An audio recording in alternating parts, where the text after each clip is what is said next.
Olá, muito boa noite, bem-vindos todos à nossa grande entrevista desta sexta-feira. Hoje nós vamos tematizar aquilo que o Brasil tenta levar a sério, mas nunca leva, especialmente essa incompetente, iletrada e apedeuta classe política, que é a educação.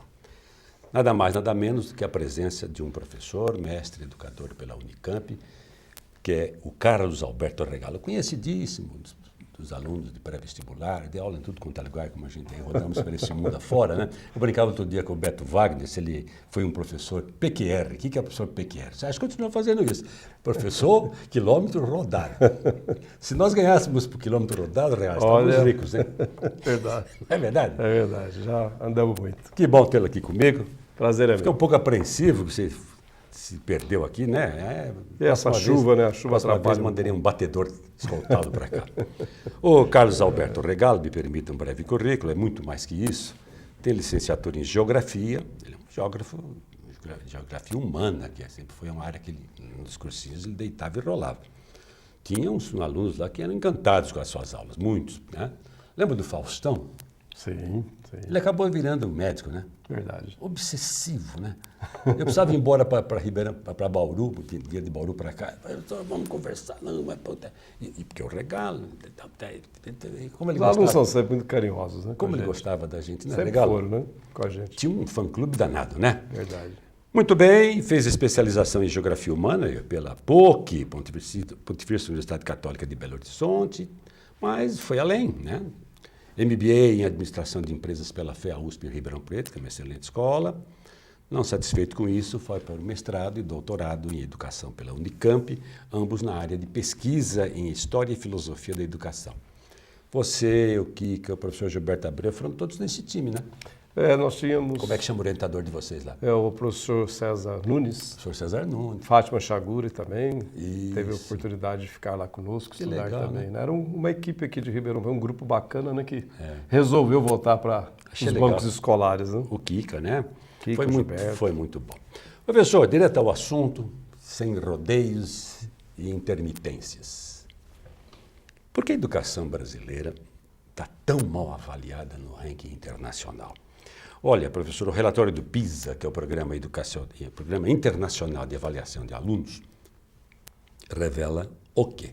Que a maioria dos alunos brasileiros na faixa dos 15 anos não sabe fazer nem conta, nem entender o que lê. E aí, que coisa dramática que está isso. Verdade. Eu estava outro dia pesquisando uns livros, né, e achei um livro muito interessante, telespectador até, se tiver oportunidade depois, né, dá uma olhada, uma lida, chama-se As Crianças Mais Inteligentes do Mundo e o que elas fizeram para chegar lá. Oi? E esse livro, a pesquisadora, a jornalista americana, ela fica intrigada também com o baixo desempenho dos Estados Unidos. Então, é um problema... Lá também. Lá também. É um problema nosso e lá também estava em queda, né, nos últimos anos. Interessante isso aí. E ela, intrigada nisso, ela foi fazer um estudo a respeito disso. E ela visitou a Finlândia, visitou... Que é o topo do ranking? A Polônia, visitou a China, mas não considerou. E depois ela foi para a Coreia do Sul. Então, no livro dela, ela faz um relato de tudo que ela viu. Bacana.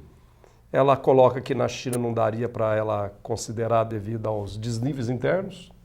O da Coreia do Sul ela acha que é severo demais, que tem casos extremos dos alunos, né, em relação às famílias e até à própria vida.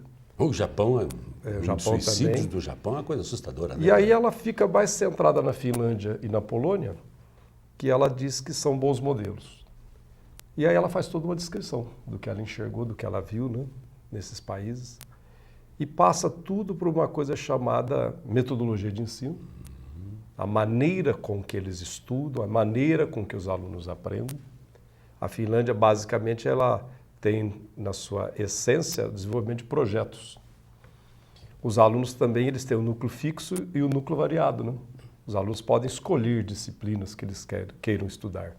Mas, uma flexibilidade muito grande, perfeito. Isso é bom, né? Mas com muitos projetos. E Sim. o aluno se envolve nisso. Né? Pronto. Ele descobre, ele estuda, ele constrói o conhecimento. Estabelece metas.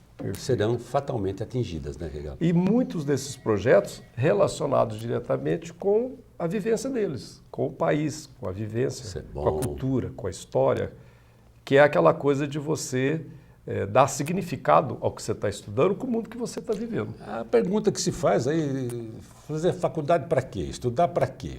Sim. O sujeito não vê o imediatismo de nada, ele não vê perspectiva de ser inserido no mercado de trabalho.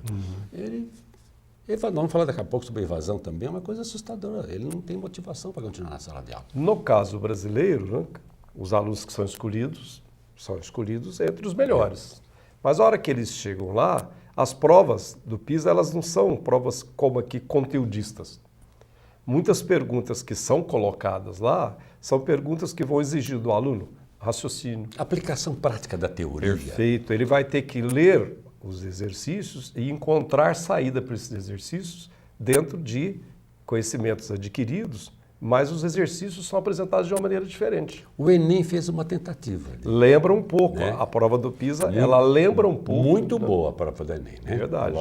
Agora eles mudaram um pouco, infelizmente eles mudaram um pouco, até por pressão das universidades brasileiras, né? Mas a prova do Enem, a princípio, quando ela foi pensada, ela foi inspirada. Eu comemorei, falei que coisa bacana, bem feita, inteligente, perfeito, né? Então, democratizando o acesso, né? Então, nós temos um modelo de ensino no Brasil que, infelizmente, ele prima pelo conteudismo. Né? Isso. E, em grande parte, isso está atrelado aos vestibulares. Falou tudo. Olha aqui, especialistas na área da educação, meu querido Regalo, apontam as seguintes causas. Primeiro, a formação de professores. 2, falta de atratividade da carreira de professor. Ninguém mais quer ser professor. É muito difícil. Né? E quando quer ser, se qualifica mal. Falta de estrutura para a formação do docente. Falta de formação específica do professor. Olha aqui, 65% dos professores do Brasil não têm formação específica em ciências. 65%. Eu tenho umas noções de matemática, física, e vai lá. É diferente, você tem que ter toda uma preparação para isso, não é, Regalo? Verdade. Valorização do professor. Nenhum país do mundo conseguiu fazer uma transformação na educação sem atentar para a qualidade dos professores. E mais, desculpe, depois você vai refutar ou não isso aqui. Falta um currículo escolar antenado com as necessidades dos estudantes do século XXI. Perfeito. E mais, desenvolver novas habilidades socioemocionais como o pensamento crítico, criatividade e trabalho corporativo. Um pouco das causas aí. Nós ainda estamos atrasados quando comparado a outros países. Né? No século XIX, o Japão, os Estados Unidos, a Alemanha, a França, eles universalizaram o ensino básico nos seus respectivos países. Né? Então, quando a gente visita esses países hoje em dia, a gente fica encantado e a gente volta com aquela sensação, será que aqui um dia vai ser igual? Né? Verdade, a gente sempre fica com essa sensação. Esperança, né? Dessas conquistas que a gente vê lá fora, que elas não têm aqui no Brasil a sua plenitude, né? A cidadania. Todos terem as mesmas oportunidades, principalmente nessa parte do ensino básico. Olha aí. Então, no século XIX, eles resolveram. Nós ainda, na entrada do século XXI, nós não resolvemos esse problema no Brasil. Nós temos praticamente 9,7%, segundo o IBGE, de analfabetos no Brasil. E temos também um grande número de pessoas que estão na escola e com muita dificuldade de ler, de interpretar, de raciocinar. Né?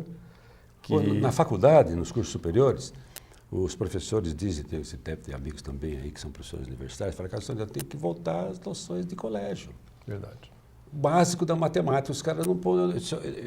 Eu faço uma programação, eu não posso avançar essa programação porque os caras não entendem. Mas que loucura que é isso. Agora, o interessante da gente pensar é que isso, em grande parte, está associado a uma política de Estado. Como eu disse, se lá eles resolveram, como política de Estado, nós teríamos que ter uma política de Estado voltada para isso. Eu fiz outro dia com os meus alunos uma reflexão, dos últimos 50 anos no Brasil, nenhum dos governos priorizou a educação. O último no estado de São Paulo, que eu me recordo, foi Franco Montoro, governador. Daí para cá, esquece. Só demagogia. Carro-chefe em campanha política, nada mais. E também, Cassone, a gente, às vezes, por exemplo, a gente quer levar o aluno para a universidade, até com essas políticas afirmativas. Eu conversei com um professor esses dias que ele dizia assim, o aluno entra na universidade, Mas dependendo do curso, ele não tem recurso, às vezes, para comprar o equipamento, para comprar os livros. Então, falta uma política de Estado. Olha lá, Se a política educacional do governo quer colocar os alunos, e eu acho que é uma coisa muito interessante, a gente tem que capacitá-los também de uma política do governo de apoio a esse aluno dentro da universidade. Já para pensar se ele entra num curso de medicina, num curso de odontologia, que ele tem que comprar os equipamentos ou os livros que são caros. Difícil, né? Então eu acho que o governo deve criar uma política de colocar esses alunos, criar essas oportunidades de cidadania e, ao mesmo tempo, criar um fundo para que esses alunos possam lá dentro não ser discriminados ou não se sentirem discriminados. E em relação aos professores, nós precisamos trabalhar com esses professores permanentemente, dando cursos de atualização, permanentemente. Não acaba nunca, né? Criando, reciclando, trazendo profissionais para conversar com esses professores, desenvolver cursos de didática e de metodologia. Sim. E, ao mesmo tempo, mostrar para o professor que o que ele está ensinando tem que estar conectado com o mundo que o aluno está vivendo. Caso contrário, não haverá sintonia. Você lembra, nós somos professores da área de ciências humanas, né? O drama dos alunos em relação às ciências exatas, né? Quer dizer, o sujeito decorava aquelas formulazinhas de matemática, de fórmulas de uma obra, coisas complicadas e bonitas. Verdade. Mas ele não via sentido naquilo. Professor, eu não aguento mais isso aqui, eu vou parar, porque eu não consigo entender esses ícones, esses símbolos aí. Quer dizer, precisa mudar muita coisa, mas muita coisa mesmo, né? Quer ver aqui, então, a questão do que você colocou muito inteligentemente, uma integração entre os sistemas de ensino federal, estadual e municipal, que vem com a criação de uma base curricular. Perfeito. São Paulo, o sujeito sai com um nível, Rio sai com outro, Belo Horizonte, Minas sai com outro. O que é isso? Você não tem unidade na sua educação. Mas é muito grande, vai dar para fazer. Por que não? Nós temos uma proposta que já foi apresentada para o ensino fundamental, de mudanças, né? Começar aí, claro. E nós agora estamos esperando, eles já colocaram as reformas do ensino médio, houve muito debate, muita discussão, eles voltaram atrás, que foi aquela polêmica lá de tirar o ensino de arte, tirar a educação física, tirar a filosofia, a sociologia como obrigatória, assim como o espanhol. Eu acredito que eles fizeram esse lance para ver a repercussão. E depois, os órgãos mais organizados, né, as instituições, as representatividades melhor organizadas, pressionaram e eles voltaram um pouco atrás. Mas eles estão falando muito nas trilhas, né? Eles querem dar oportunidade para que as escolas apresentem aos seus alunos o núcleo comum, com predomínio de matemática e língua portuguesa, que a língua portuguesa é essencial. Não há dúvida. E o raciocínio lógico, cognitivo também. E depois apresentar as disciplinas optativas para que os alunos possam compor seu currículo. Acreditam eles que isso possa motivar o aluno dentro da universidade. Melhora um pouquinho. E dentro da escola fundamental e fundamental 2, ensino médio. Agora, uma coisa que é importante é esse professor estar preparado. Se esse professor não estiver preparado, a gente vai criar medidas por decreto que, na prática, não terão efetividade. Não dá resultado, não darão resultado. Quer dizer, esse professor, ele tem que ser muito criativo, né? Vamos falar um pouco da necessidade do professor ser criativo. Hoje, com todas essas facilidades que você tem para perder o foco em sala de aula, a atenção, a motivação, né? Eu brincava antes de deixar meus últimos dias de Pompeia, de sala de aula, dizia, estou indo embora porque qualquer lugar é mais interessante que a sala de aula hoje. Isso aqui é muito chato. Boa sorte para vocês que vão ficar mais um pouco aqui. Porque eu dizia isso com uma ironia, porque realmente você sabe que é assim mesmo, né? E por mais que você queira, né? Tem aquele negócio de cumprir o programa, cai no vestibular, essa coisa de cai no vestibular é uma pesado, lavagem cerebral perigosíssima. Mas, Cassone, a gente tem visto muitos métodos interessantíssimos, né? Então, por exemplo, em alguns países no exterior, sem ficar citando nomes, mas de uma maneira geral, o trabalho dentro de sala de aula ele está sendo feito de maneira corporativa. O aluno não estuda sozinho mais. Sim. Então, em muitos países que eu tive a oportunidade de visitar, algumas feiras que eu fui também de educação, a proposta é o trabalho colaborativo. São os chamados cantos de aprendizado, principalmente no Fundamental e no Fundamental 2. Muito legal. Eles chamam de Learning Centers. Então você tem o canto da matemática, o canto da leitura, o canto dos jogos, o canto até, né, da roda, né, que a gente fala que é necessária com as crianças, né? Então não tem mais essa de um isoladamente. Ou ele está com 2 ou 3, ou até em grupo de 4 fazendo um trabalho. Então, quando isso ocorre, o aluno vê sentido. Não há dúvida. E quando isso ocorre, a disciplina ela deixa de existir. Porque o aluno ele é um agente, ele está construindo aquilo ali. E o professor passa a ser um mediador, o que é uma coisa muito interessante para os dias de hoje. Não tenha dúvida. Agora, há muita desistência, né? Especialmente no ensino médio, né? O primário vai lá, bom, depois que ele entra no ensino médio, coincide com aquela adolescência complicadinha, né? Eles acabam se mandando. Há algumas justificativas comuns, apresentadas em pesquisas, para ajudar a família. Eu vou parar de estudar porque tenho problemas familiares, preciso ajudar a minha família. Problemas com professores, falta de professores. Professor no Brasil falta muito, especialmente na área pública, na rede pública. É licença para todo lado. O sujeito é apresentado no começo do ano para um professor, até a metade do ano já tem um outro e encerra o ano letivo com um terceiro. Mas o que é interessante... Vai dar certo isso quando? A política pública é assim. Na Finlândia, os melhores alunos são convidados para virarem docentes. Olha, correto o raciocínio. No Japão, também, eles são muito prestigiados. Então, o que acaba acontecendo? Existe uma política pública de remunerar bem os seus profissionais e, ao mesmo tempo, trazer os melhores. Então, porque eles têm muitos benefícios. já vai revelando o professor logo cedo. Correto. Olha que Então, bacana. mesmo que a pessoa esteja, né, como a gente diz assim, no curso de exatas, de saúde, ele pode se capacitar, fazer os cursos e testar. Só os melhores são contratados. Olha. E são muito bem remunerados. E eles têm políticas públicas, Que coisa correta, né? até de carreira, que são interessantíssimas. Coisa inteligente, né? Agora, a gente precisaria ter cursos de pedagogia também que possam capacitar Aí que e tá. instrumentalizar esse Aí professor. que está, professor Regalo. Para mim, um dos cursos mais importantes na universidade é o curso de pedagogia, porque forma professores. Deveria formar professores. Tem curso de 2 anos e meio, não sei como é que pode render alguma coisa. Como é que pode? Faz à distância ainda. Eu não sou contra a distância, não. Entendeu? Se for para fazer só para ir buscar o diploma, também eu sou contra. Tem que ser uma coisinha bem feita. Pode ser um reforço, pode ser, né, uma complementação pedagógica. Isso é muito bom. Não é? A gente aplaude. Criar as plataformas até para os professores Não é? poderem ter acesso. Como a Inglaterra fez muito bem, com o seu ensino à distância, que funciona bem, é diferente do nosso aqui, que é o sujeito, você pode pagar tanto e fazer à distância, vira um negócio, vira um comércio desgranhento esse negócio aí. Moral da história, alguns também alegaram que deixavam a sala de aula por preguiça ou cansaço. Outro por causa do trabalho. Eu tenho que trabalhar, eu preciso ir embora. Outro porque disse que não gostava. Esse, pelo menos, foi mais autêntico, né? Não gosto de ir embora desse negócio aqui. É muito chato. Qual é o curso chato? Gravidez, tira aluno de sala de aula. Verdade, vezes. no Brasil nós ainda temos gravidez precoce. Outros para seguir carreira artística. Eu acho que a carreira artística é cantar breganejo, porque não pode ser outra coisa, ou jogar futebol, né? Porque não tem outra opção. É verdade. É muito divertido isso aqui. Então, dizem, pesquisas recentíssimas, e você é um cara que pesquisa muito, que eu sei, a sala de aula brasileira. Eu coloquei lá um post nosso hoje para provocar muito de gente lá. Né? Oh, a escola Waldorf é melhor, não sei o quê. Eu pus lá Vitor Franco, né?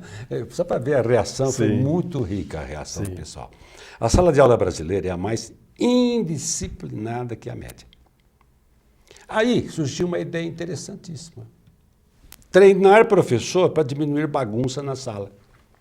É uma pesquisa feita pelo Banco Mundial, que fez um piloto testado no Ceará, Sobral, terra lá do Didi, Trabalhão.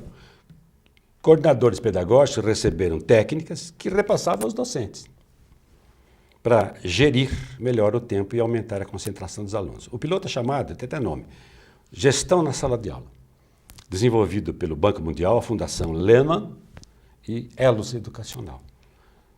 E mandaram um livrinho também, um livrinho bem escrito. Estou curioso para conhecer esse livro. O livro chama Aula Nota 10, de Doug Lemov, você deve conhecer, que traz técnicas didáticas. E foi distribuída para os coordenadores e professores. Os coordenadores receberam orientação frequente de especialistas via Skype e tiveram 3 sessões de treinamento presencial. Foi uma beleza, o resultado foi ótimo. E não é uma coisa cara, é uma decisão educacional, política educacional. Verdade. Que você vem falando desde o início do nosso papo aqui. Eu estive lendo a respeito disso. Não é interessante isso? Achei muito interessante. Sobral, Ceará. É uma experiência... No Brasil, a gente tem recebido informações de outras experiências, além dessa de Sobral, que é muito rica. Nós temos José Pacheco, português, aqui no Brasil. Escola da Ponte. Está residindo atualmente. Fez uma experiência em Portugal da Escola da Ponte também, que foi assim, riquíssima, né? Muito. Referência internacional. E ele publicou o livro depois, veio para cá, deu muitas palestras, que também é uma experiência rica. Eu tive a oportunidade de visitar a Holanda, tudo também nessas viagens a respeito de educação, né? Você viaja muito para o exterior e vai Vou às buscar feiras, né? o novo.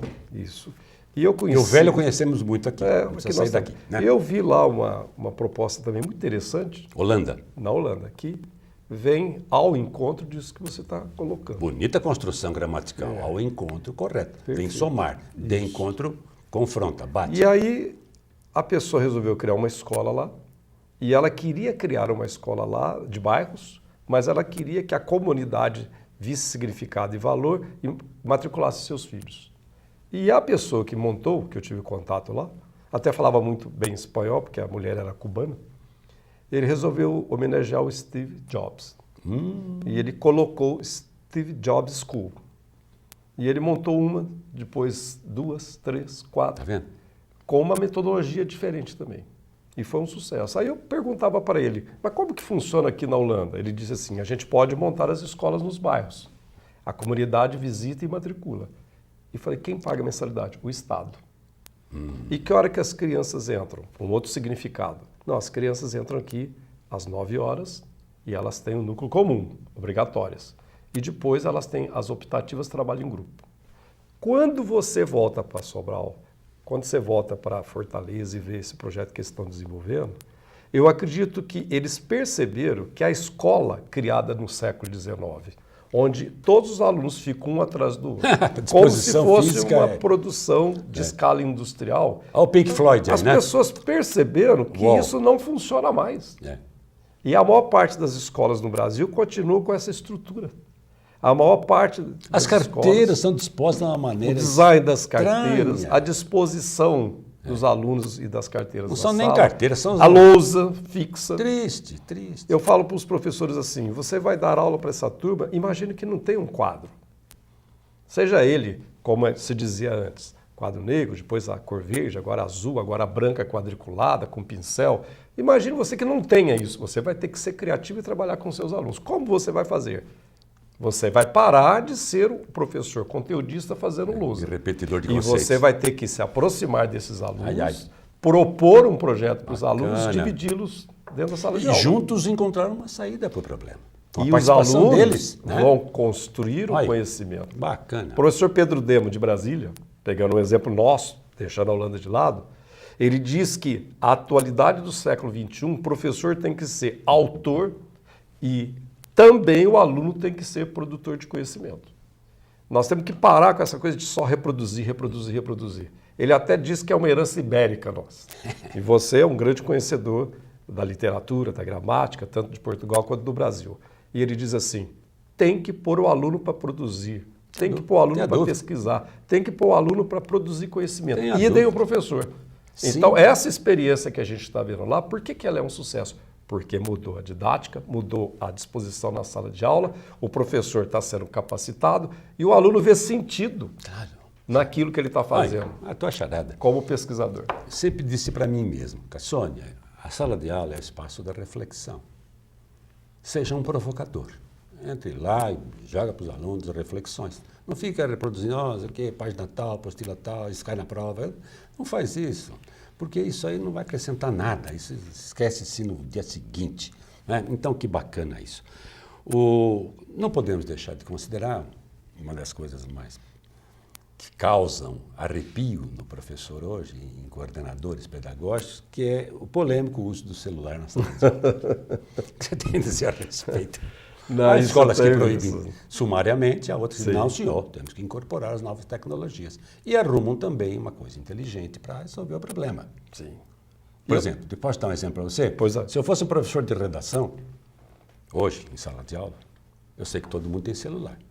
Eu digo, seguinte, estão com o celular aí, né? Não precisa nem dizer, porque eles já estavam antes, né? Se o professor leva 20 a 25 minutos para manter ordem na sala hoje. Eu acho que até mais. Né? Cursinho se mantinha logo, né? Você conseguia colocar logo, né? Boa noite, e os caras, boa noite. A exigência era muito grande. Agora, nível médio, ali para baixo. Cursinho, já considera cursinho faculdade, né? O espírito do aluno já é de faculdade, né? Por isso que a didática dos cursinhos sempre foi boa, no sentido não da repetição, mas no sentido da participação do aluno e do professor.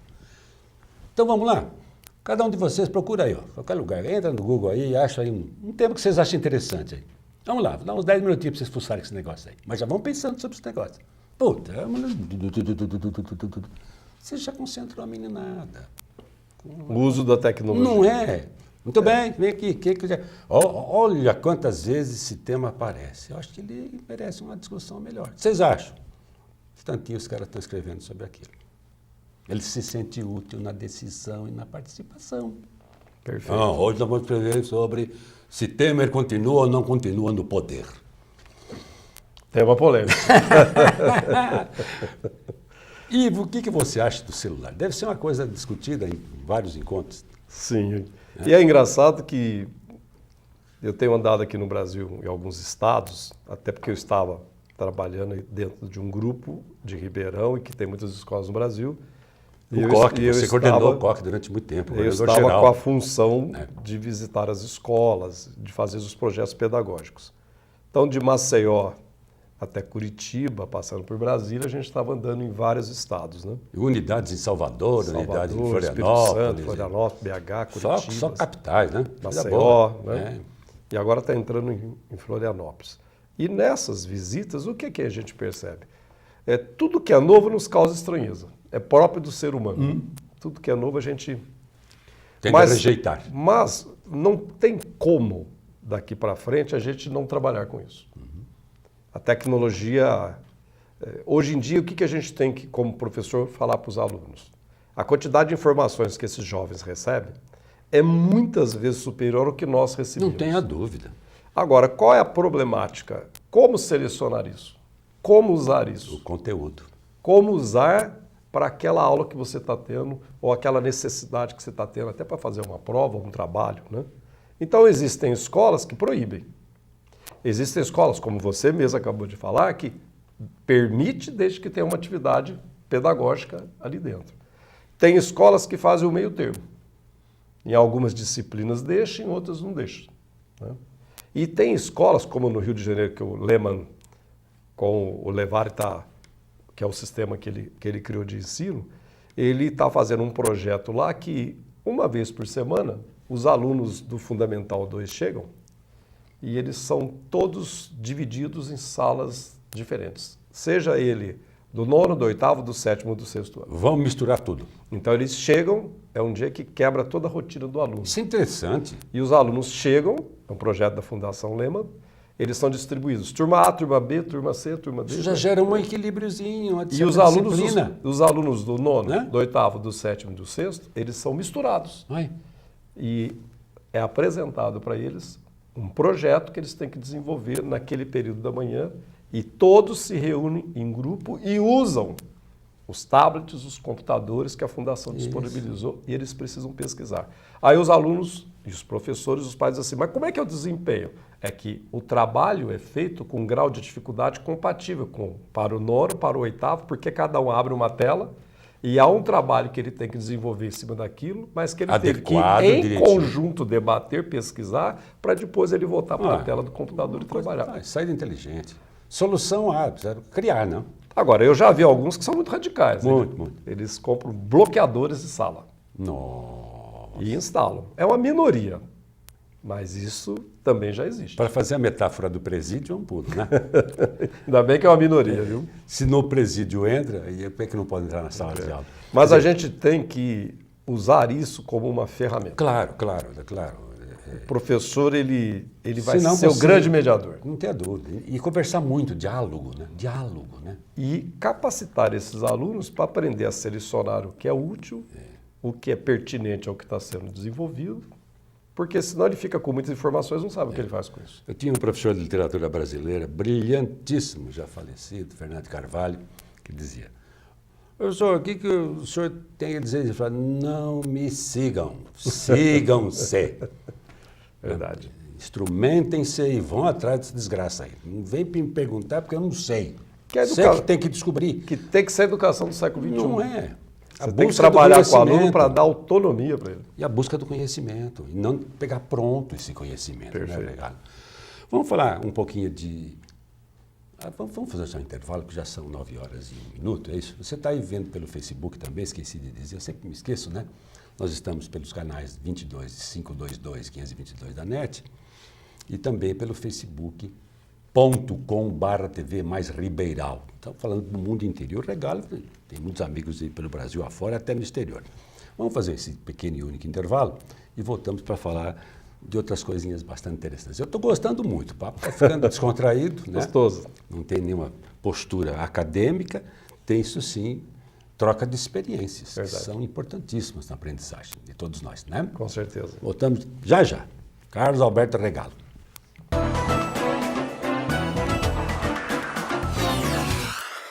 A Gran Steak é uma steakhouse surpreendente do início ao fim. Aqui você irá provar o frescor de nossas saladas preparadas na hora e servidas individualmente, para depois se deliciar com uma seleção impecável de carnes premium. Todas de raças britânicas e caracterizadas pelo alto nível de marmoreio. Tudo num ambiente sofisticado e inspirado nas melhores steakhouses do mundo. Essa é a Gran Steak, tão autêntica quanto nossa paixão por carnes. 16 3911 9009.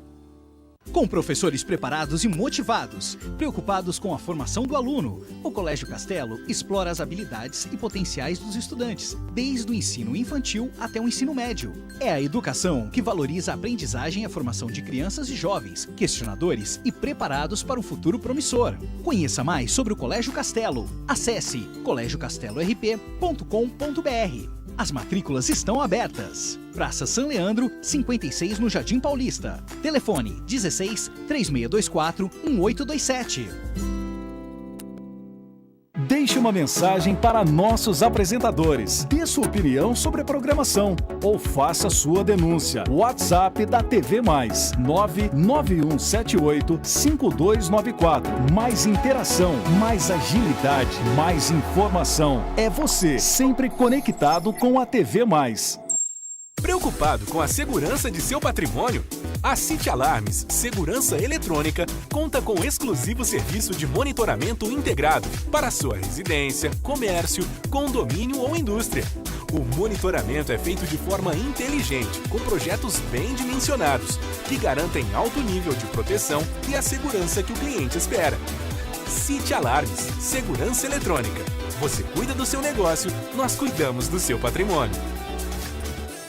A Climaterium é especializada em saúde. Toda mulher, com o passar da idade, precisa de apoio científico para o equilíbrio da saúde. Potencialize sua beleza interior. Desconfortos não podem ser regras da idade. A Climaterium acredita no cuidado e na saúde que toda mulher precisa ter. A Climaterium é referência em prevenção na saúde da mulher. 3623-3335.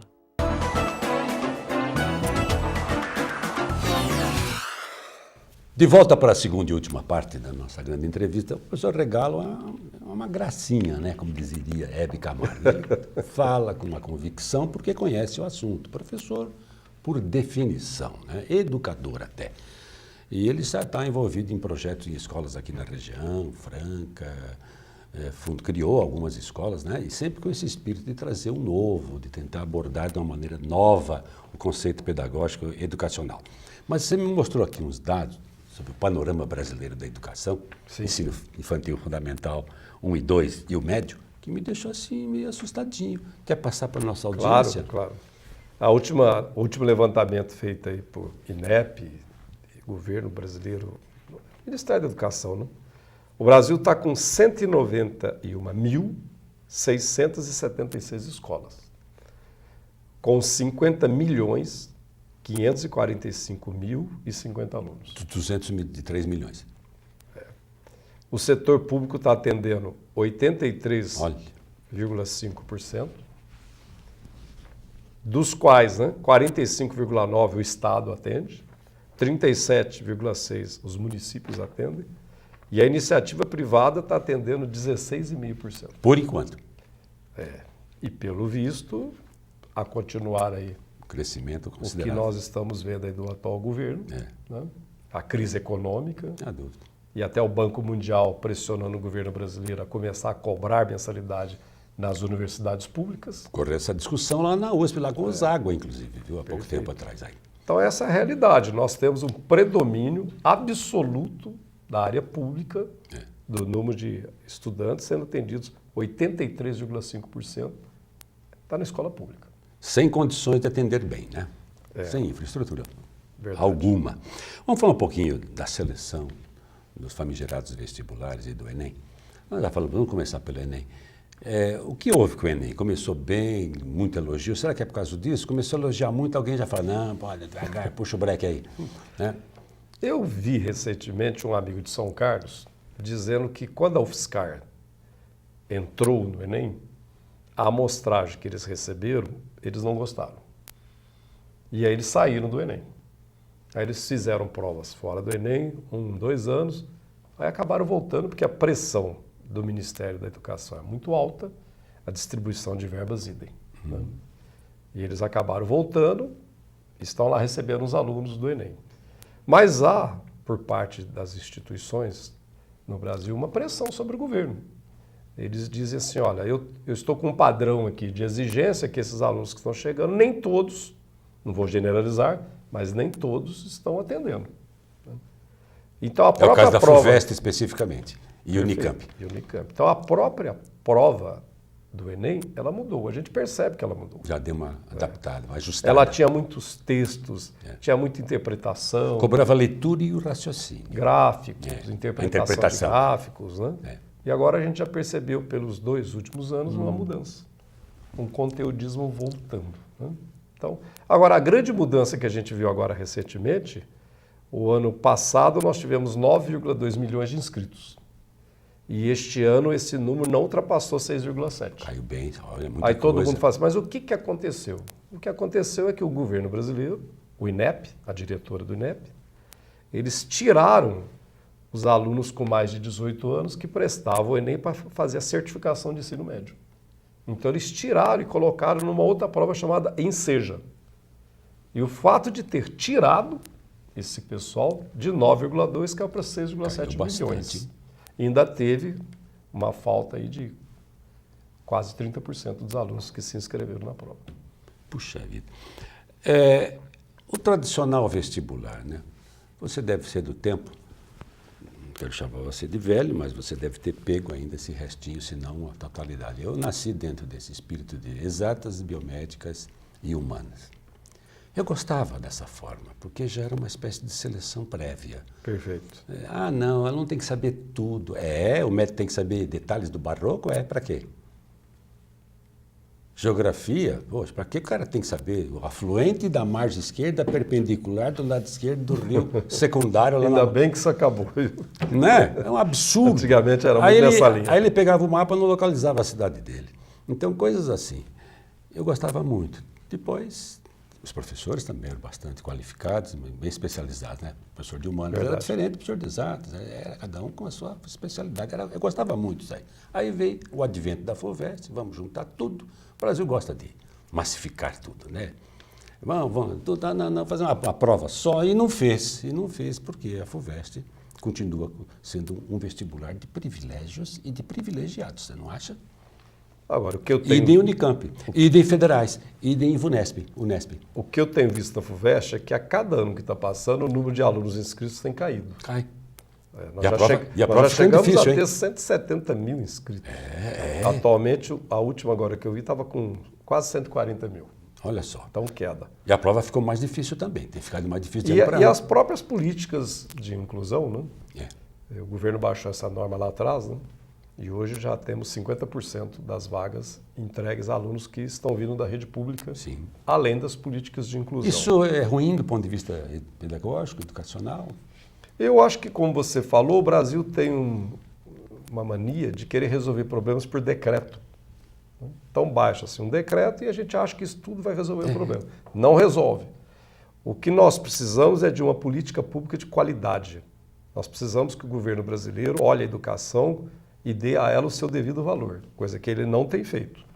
A gente até pode dizer assim, não, o governo brasileiro colocou mais pessoas dentro da escola. É verdade, em todos os segmentos. Em matéria de estatística? Isso funciona. Até o ProUni colocou mais de 1 milhão de pessoas dentro das faculdades Abrimos particulares. tantas faculdades, ampliamos as vagas. A discussão é o que se a ensina. qualidade disso aí. Não é? Então, democratizou mais? Democratizou. Mas há um gargalo aí no ensino médio que você disse que os alunos saem. Agora há pouco você fez essa estatisticamente comprovado, né? E nós temos o problema que a gente precisaria já ter pensado como resolver. Por exemplo, na Argentina não tem vestibular.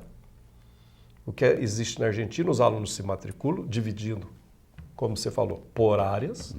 Há um grande propedêutico nos primeiros Introdutório. anos. Os alunos têm a oportunidade de entrar, de estudar, fazer as provas, e aí depois se faz uma classificação. E na hora bem da mais racional que o nosso. classificação, os primeiros que são chamados, que se dedicaram mais por mérito, eles escolhem os cursos que eles querem. Mas todos têm a oportunidade do acesso. Aí nós podemos falar, não, mas a escala no Brasil é muito grande. Até que não é muito grande. As pesquisas mostram que nós não temos ainda 10 milhões de brasileiros estudando nas universidades. Nós temos menos. Para um país que está com 206 milhões de habitantes, isso é muito pouco. Pouquíssimo. E aí a gente quer criar produção científica, desenvolvimento tecnológico. Quantas pessoas têm acesso? Pouco. E agora a gente complicou ainda mais a situação. Porque o atual governo cortou 60% das verbas para as pesquisas no Brasil. Isso é dramático. Alegando que a crise econômica, a Isso falta de atrasa o recursos. país em 60% da civilização. Então a CAPES e a FAPESP, por exemplo, estão sem recursos. Pelo amor de Deus, não fala para isso. prover a pesquisa no Brasil. Qual é a consequência disso, Cassone? Os grandes pesquisadores do Brasil estão fazendo o quê? Estão indo embora. Vai embora. A chamada migração de cérebros. Eu vi um Roda Viva recentemente, você deve ter visto, com aquele pessoal da Pesado, Saldiva, Maiana, não sei das quantas, lá, aquela turma do alto nível. Um belíssimo programa, fiquei encantado com todos eles conhecedores do problema, dizendo que o Brasil está retrocedendo e é um risco esse corte da pesquisa, porque é isso que você falou. Eu tenho não sei quantos alunos lá pesquisando, uma coisa de 1000, assim, motivados com projetos para o futuro. Essa gente, eu vou ter que dizer, acabou. Isso é um crime. Pessoas com dificuldade de pagar energia elétrica nos laboratórios para manter as pesquisas que eles estão fazendo. E alguém veio do alto da sua idiotice e falou assim, a pátria educadora. Eu vi mesmo. É deseducadora. O cara entra Olha a situação da Universidade Estadual do Rio de Janeiro. Então. Isso para nós, como país, como nação, isso é uma vergonha. Uma das melhores universidades é a Federal do Rio. A estadual não teve vestibular, os professores estão sem pagamento e praticamente ela está...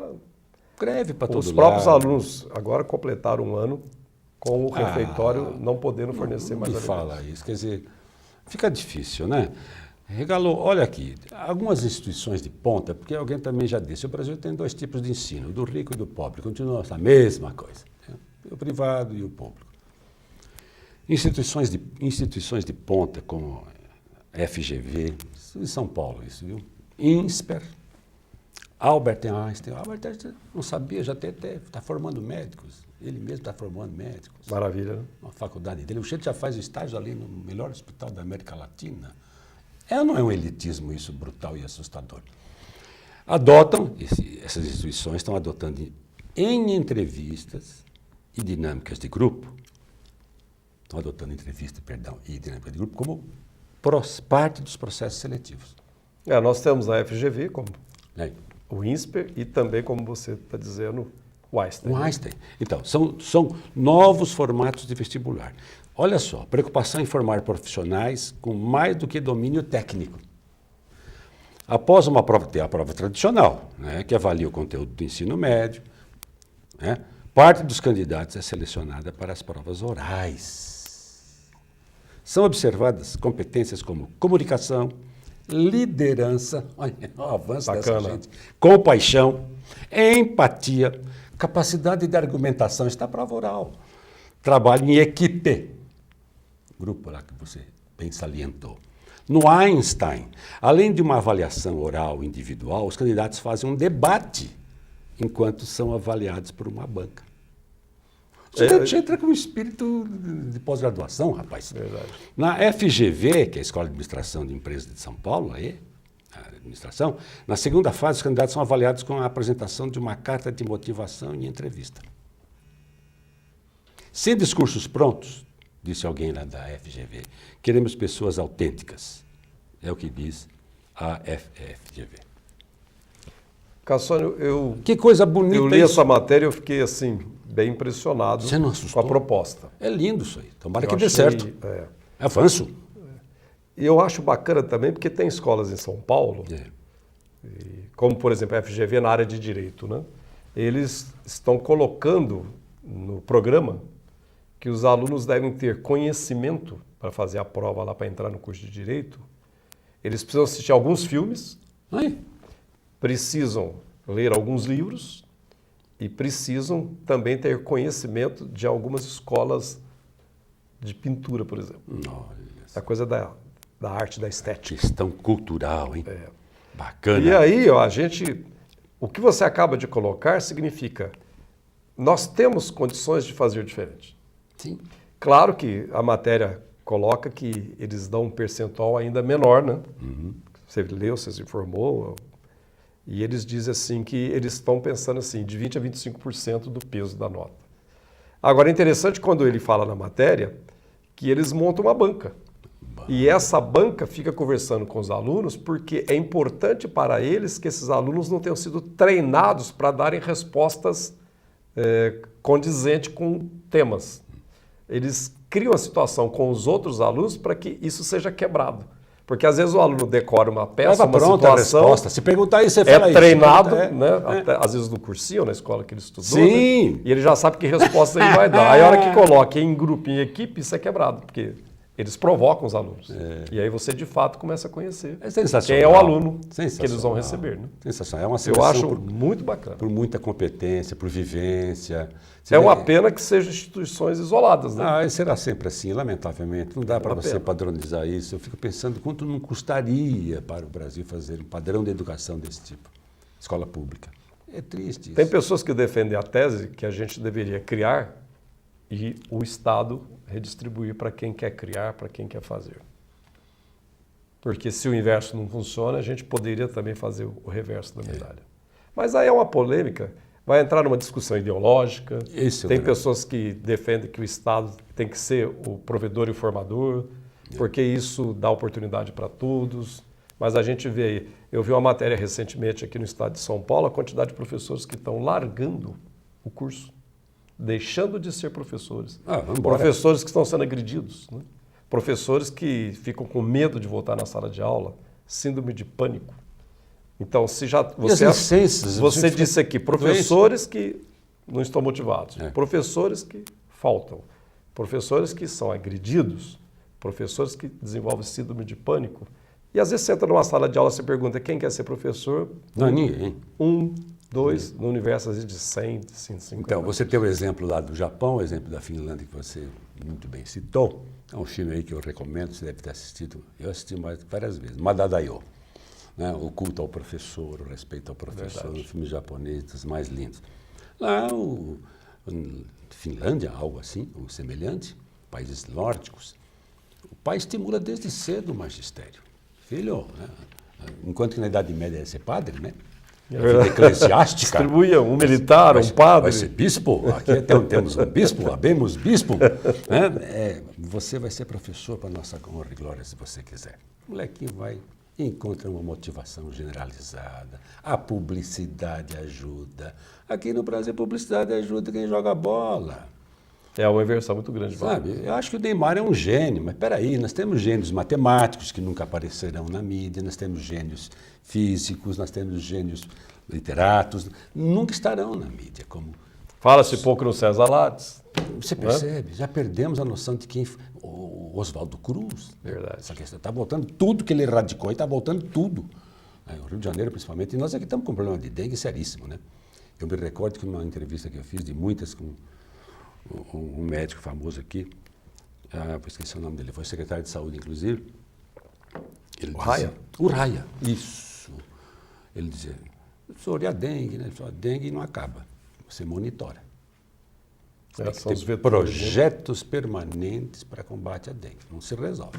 Não adianta jogar veneno, vai chover, a água vai parar, o Mais mosquitinho tropical, né? se adapta com uma facilidade incrível, se multiplica, se ajusta. Você, Regalo, costuma fazer palestras para pais e alunos. Sim. Isso é uma coisa das mais importantes, né? Apresentá-los à realidade da educação que você vai oferecer para os filhos, inclusive, né? Não é só Aqui da na sua região, escola. algumas cidades, É. às vezes eu sou convidado, eu tenho ido a Araraquara, Sertãozinho. E a resposta Franca, deles é Rio boa. Preto. Qual a grande curiosidade que eles têm? Você deve abrir para depois fazer pergunta, alguma coisa? Sim. Quais são as mais costumeiras perguntas que eles fazem? É muito caro o curso? Não, deixa para depois. Eu costumo não assustar, né? Por exemplo, nós temos faculdades particulares como a São Leopoldo Mandique, que tanto o curso de odonto quanto de medicina são cursos aí que vão de 5 a 12 mil reais, né? Mas enfim. Meu Jesus. Eu digo aos pais assim, não há processo educacional onde o pai delega e a escola vai fazer tudo. Essa é uma mensagem que eu deixo, mas também chamo as famílias à responsabilidade. O processo tem que ser conjunto, integrado. A escola ela pode muita coisa, mas ela não pode tudo. Então, quando nós temos, às vezes, desvios de conduta, de agressão, a gente tem que lembrar que a escola ela tem os saberes e transformá-los em sabores, como até o Rubem Alves falava, né? muito sobre Saberes e sabores, mas há uma necessidade que tem que vir da família, tem que vir de casa. Chamada educação de berço. A Tão boa esquecida. norma, a conduta, o respeito, a Isso retidão. aí, fazendo uma falta doida na vida. E da aí gente. o que a gente muitas vezes percebe é que essa correria atualmente das famílias, os pais, o trabalho. Antigamente a mãe ficava mais em casa, agora as mulheres ocuparam o seu devido espaço e que bom que seja assim. Os pais acabam transferindo para a escola o papel que é deles. Então né? o que acaba acontecendo é isso. Agora, eu reforço sempre o segundo item. E eu digo assim, nós, pais, nós somos muito severos com os filhos e cobramos muito. Mas a gente não elogia. A gente elogia muito pouco os filhos. Só na A gente formatura, cobra filhão, muito. bacana. A gente cobra. Quando o filho tem um extra, muitas pessoas falam, não fez mais que obrigação. E aí acontece o quê? O grande problema na educação e na relação dos alunos com os familiares e com a escola passa por uma coisa chamada um problema de autoestima. Autoestima é tudo na O vida. grande nó da educação, ele está diretamente relacionado com a autoestima. Perfeito. Temos que cobrá-los? Claro, mas temos que elogiá-los também. O E aí- menino chega em casa, às vezes com um boletim, com uma prova que ele foi bem, um trabalho que ele fez, que ele teve um êxito. Ele chega esperando que o pai, que a mãe muitas vezes vai elogiar e não elogia. Passa batido. Como eu disse, não fez mais que obrigação. E aí o que acaba acontecendo lá na frente? Esse garoto fica inseguro, Totalmente. essa garota acha que não dá conta dos desafios. Não mostra mais nada em casa. E aí, a hora que precisa enfrentar uma situação de dificuldade ou de adversidade, a pessoa se fragiliza. É. Você deve ter se preocupado, na condição até de um educador que é, mais que um simples professor, com a chamada inteligência emocional, né? Do Goleman lá, uma coisa de louco. E nunca se falou tanto sobre isso. Quer dizer, você tem que levar em conta os aspectos emocionais dos seus alunos. A gente não vê muito isso, né? A escola é muito assim, desenhada. Esse é o diretor, esse aqui é o professor, esse aqui é o inspetor de alunos, ou servente, sei lá como chamava antigamente, ou bedel, as várias transformações pelas quais passou a nomenclatura. Você tem trabalhado nessa linha, acha interessante, porque às vezes o problema é mais emocional que qualquer outra coisa. Vamos procurar o Gardner, Isso. com as inteligências múltiplas. Isso, Né? Gardner. Então, quando a gente entra hoje, né, nas escolas, há necessidade urgente de criar espaços para matemática, para física, para química, os laboratórios, sem dúvida. História, geografia. Mas há necessidade de a gente desenvolver projetos de música, As artes em geral. de coral, Teatro, de teatro, literatura, desenvolver cinema. clubes de leitura, Sim. debates, projeção de filme, debates, atividade esportiva. Filmes do mês. A gente precisa dar uma diversificada. Vamos chamar isso de uma oxigenação. Porque como o Gardner diz, às vezes nós temos ali na frente uma pessoa que tem todo o potencial para a prática de um esporte, ou todo o potencial para a música. Às vezes você está dentro de um Beethoven e não está sabendo. Perfeito. Né? E às vezes a pessoa cobra excessivamente, acha que aquele aluno tem que ter o mesmo desempenho que o outro na matemática, na física, na química e biologia. E às vezes ele tem o quê? Ele tem uma outra habilidade, uma outra competência que tem que ser desenvolvida. Então, nas escolas que eu tenho participado, principalmente aqui em Franca, Sertãozinho, Araraquara, eu tenho desenvolvido esses projetos lá dentro. Também levo educadores para conversar com os professores. Trabalhamos essa parte motivacional. Você, o Kika, tem um elenco de professores especialíssimos aí, que nos convida para fazer grandes palestras, que eu sei. Nós temos trazido a Emiliana, a Emília Só Cipriano. autoridade, só autoridade. Temos trazido também o Gaudêncio Frigoto lá do Rio, o Gaúcho, o Vasco Moreto, o Pedro Demo, o Luquezzi. A gente sempre que pode, né? Porque também não dá para fazer isso toda semana, quinzenalmente, mas pelo menos aí uma vez por mês, a gente tenta trazer esses educadores para conversar com os professores. E eu percebi que uma dessas escolas que você dirige e ajudou a fundar, a criar, chama Pessoa, que está ali em Franca, eu fui conhecer, fui fazer uma palestrinha lá, o Kika me botou dentro do carro muito dele, bacana. Falou, vamos lá conversar, falei, vou. Os alunos gostaram muito. Por vocês eu vou, porque vocês são sérios. E fomos. Sei quantas portas tem lá, é uma escola bonitinha, toda reformada, novinha.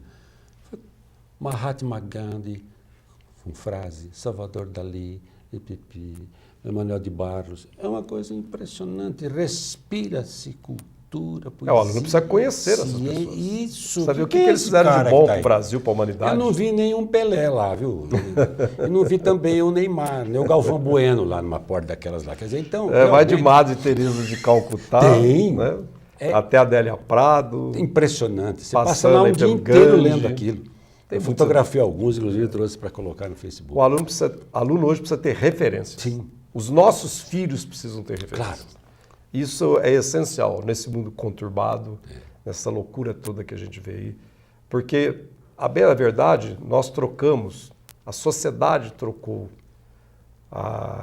digamos, a escola, a educação, né? A sociedade do conhecimento pela sociedade do consumo. Nós nem falamos nisso, que dá um capítulo à parte. Eu preciso falar de você em 2 minutinhos. O menininho lá, o Bruno, falou assim, chega, acabou, falaram demais, vocês falam muito. Você gosta de vinhos? Gosto. Qual a sua preferência de uva, de região de uva? Olha, digamos, se for um chileno, um Carmenere vai bem. Se for um argentino, uma Malbec. Um australiano, um Syrah. Cada um tem a sua especialidade. Né? Um sul-africano, uma Pinotage. O americano está fazendo um bom vinho? O americano tem o Zinfandel, que é muito gostoso. Né? Tem um filme bacana para quem gosta de vinho, que chama O Julgamento de Paris. É bacana. E ele é quando os vinhos da Califórnia, num teste cego, derrotam os vinhos franceses. Tem uma luta em O Julgamento de Paris. Tem na televisão, é Netflix. Parabéns, professor. Foi muito bom ter você aqui. Faltou tempo. Aquela clássica mentira. Faremos o 2, né? Nunca faz, né? Mas para a educação a gente sempre abre espaço para uma nova discussão. Eu agradeço a oportunidade. Muito obrigado por você trazer sua experiência, suas luzes, suas observações e suas sugestões para uma escola melhor, uma aprendizagem melhor e pontuando com rara competência, porque você está falando daquilo que você sempre fez, sala de aula. Sim. Né? Então isso é muito legal. Parabéns, Ricardo. Eu gostaria de agradecer a oportunidade e dizer que ano que vem nós temos eleições, né? Nós precisamos eleger pessoas comprometidas com a educação no Brasil. Eu acredito que a educação ela é a mola propulsora para a gente fazer as mudanças que esse país tanto necessita. Eu me recordo que aqui em Ribeirão Preto o prefeito disse, gente notório saber, trouxe a Sueli Vilela, que tem uma grande bagagem, já saiu também, né? Já vai fazer carreira política. Fica só no discurso. Tem que ficar aqui, senhora. Agora só vai ficar conosco aqui de fazer uma revolução aqui. Só aceita? Então é tudo assim, sabe? Então fica muito difícil. Não tinha que falar essas coisas, mas a oportunidade me permite. Sim. Obrigado por sua qualificada audiência. Uma reapresentação única no domingo, depois da manhã, às 23 horas. Só pelos 2 canais, né? Facebook é só quando nós fazemos ao vivo aqui e sempre nesse horário durante a semana. Um grande abraço a todos, bom final de semana, até o nosso próximo encontro.